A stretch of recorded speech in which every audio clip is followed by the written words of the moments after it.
kumanikaland kumagamba aiwa takuna kuti kuri kuyanyokotogwa nevakomana vamadziri aiwa ndokwakuchinobikiwa manje. The future for Zimbabwe, the future for 2030 and the future for Zanu PF.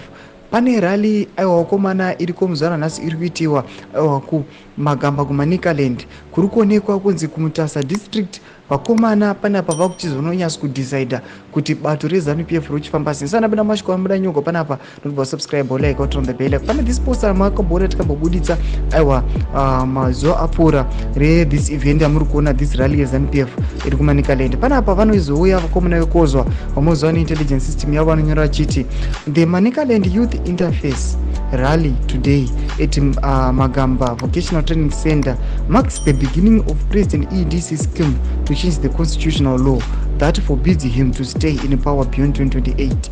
Be careful. Any attempt to disrespect the constitution is a dangerous move. Vanvoisa this danger warning sign.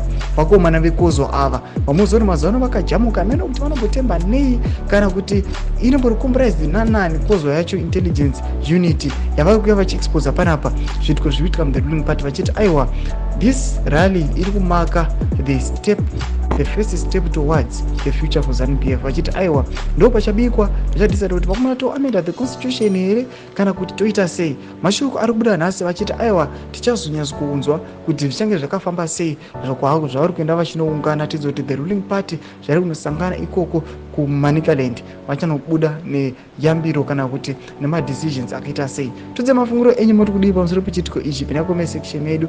Musano subscribe or like channel turn on the bell icon.